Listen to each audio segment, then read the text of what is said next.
Okay, hey, you've done a 10-year study now on the use of the library and with a lot of details and particulars. What were the most interesting things that you found in this study? So, Greg, we look at stats every 2 months when we have board meetings. We generally compare every 2 years, and we often look at every 5 years. But right now, with 5 years, that's running us back into our COVID times, if you will. So when we were looking at that, it just didn't seem like apples to apples. So I really wanted to look at further back in time. I always feel like we're catching up from the COVID time period when people were staying at home and we were closed for a short time. So we just decided to look at 10 years, and I expected to see that we were still catching up from even 5 years before COVID. But that was not true in some cases. What we found were that people are actually checking out more items now than they were 10 years ago, which was really interesting. And the big increase there is the digital use of eBooks and audiobooks. And we were talking about earlier, the ebooks are slightly above audiobooks, you say? They are. So currently, we're still seeing a slight increase in the use of ebooks, and audiobooks are right behind. But every year, it seems like it catches up more and more. I think that audiobooks continue to be just a way people can fit reading into their lives easier. They're busy. They can do chores while they listen. They can run. They can walk. They can pick up their kids. Whatever it is that's going on in life right then. And how does the cost of like ebooks and audiobooks compare to like hardbound books? I mean, Yeah, so that is the one downfall. The cost of the digital items is much higher than regular physical books. And publishers have all kinds of models that force us to buy more copies. So every 2 years, a book might expire and we have to buy a new copy. It might expire after 26 checkouts. It just depends on the publisher. But in general, it is pretty expensive. However, we try to do our best because we know the demand is there to keep up with what people want. It's important to me and my staff that we have enough copies that people aren't waiting 2 years to get a book, like some libraries unfortunately have to. So we are continuing to do our best to put in funds to keep that going. well, and you also don't have the challenge of people not returning a book or it being damaged when it's returned. So there is some. There's some benefit there too. You were telling me that some people move away from here, but they like your digital collection at Anderson Library so much they pay for a card here, even though they live somewhere else. So, pat myself and my staff on the back a little bit that we do a really good job, and people like our collection. We have more copies of things that they might move away and then say, "Hey, how can I keep my library card? Because I want to check out your digital stuff." So we say, "Sure, you just have to pay the non-resident fee, which is $30 per year, roughly what people pay per person in taxes in Anderson County." What were some of the other findings? Or anything surprise you about on these? So we see that attendance is not quite back to what it was 10 years ago. In some ways that doesn't surprise me because people aren't necessarily coming in to get books. Instead, they're using the digital option. But we do know people are coming in for a variety of reasons, including programs, notary service. They might come in for meeting room use, which is way up, and meeting room attendance, and also to print, or just as a safe, comfortable working space that's here in Anderson and our county. So the physical numbers are going down, digital numbers are going up. How does that help y'all plan ahead? Yeah, that's a good question. I mean, we know that we still want people to come into our buildings and to find services that they might use here or to come to programs. So, in terms of marketing, that sort of helps us think about where to put that focus on, probably. The other thing that we have seen is that the number of new library cards being made is higher than it was 10 years ago.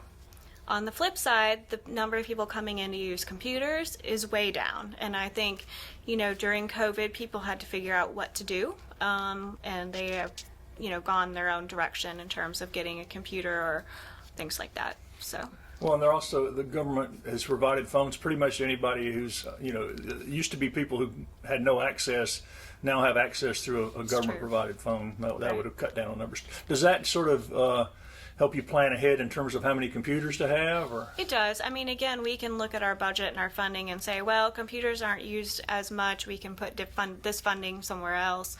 Of course, we still want to keep up with everything works well and it, is usable, and people aren't having a hard time with our equipment or anything. So. at the same time, you have something you didn't have 10 years ago. You have a makerspace where people that want to Yes. learn professional level computer programs can come in and learn those without having to buy them, right? Right. That is true. Makerspace is definitely bringing in a new group of people to use the space, and we have, some different programmings in there. But I'll be honest with you, Greg, we still have people who come in for basic computer classes.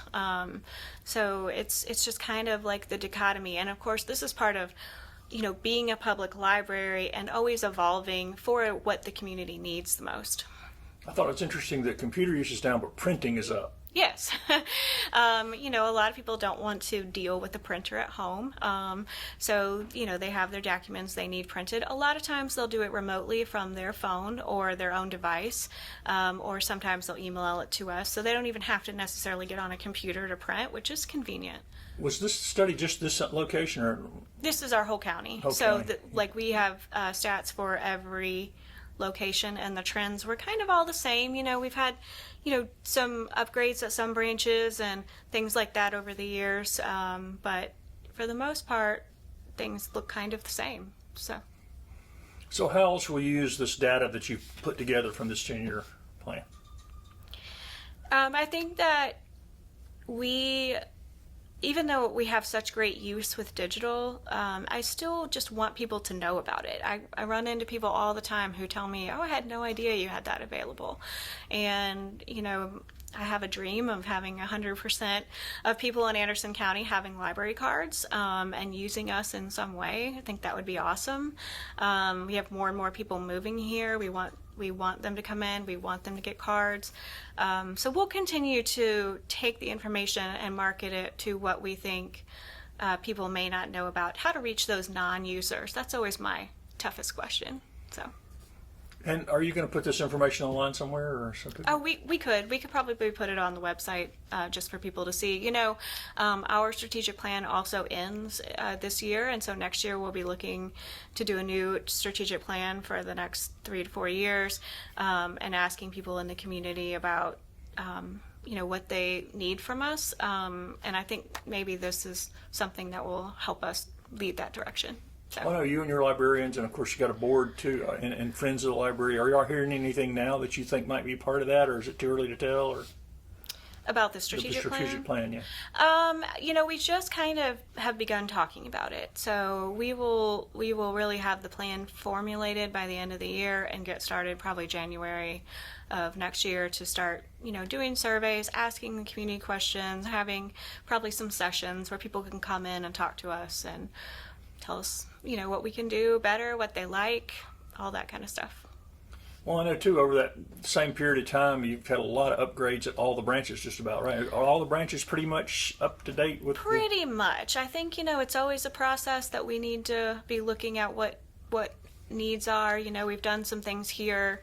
This building was built in 2000, 25 years later. Still some things we need to sort of look at. We want people to feel comfortable and our places to be welcoming. So, and then down the road, it won't be that long to look at Powdersville and Pendleton, even though they were both built in like 2007. So. Well, and you got a new one in Iowa. New one in Iowa. That's that's being used a lot. It's being used. I mean, the community there has seemed to really enjoy the new branch. We have now started like weekly story times, and we've also had weekly summer reading programs because it's summer. And they've been very well attended across the board, especially the story time. So I think people are really enjoying it, which is great. And the historic Carnegie one in Honeypath was updated not too long ago. Last year, and before that we did Belton. Right. And then, several years ago, we did the Williamston Library and the Piedmont Library. So just kind of, every year, see what we can do. When you became a librarian, did you know you'd have to be a construction expert? You know, they talked about that, but that seemed like so far away for me at that point in time. But, you know, 18 years in, here I am doing those kinds of things and all kinds of stuff I didn't know that I would have to do as a library director. And so you were talking about your goals, obviously 100%. We're over 50% now, or close to 50%? We're around 50%. Have a library card? Yes, of library cards. I got one here to show people. This is a new one with cats on it.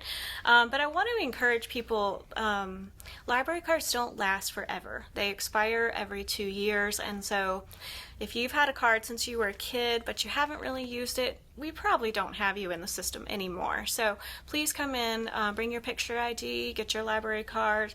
You can fill it out online if you want to and immediately start checking out digital items. But just come in and update it within 30 days and we'll give you a full 2-year card.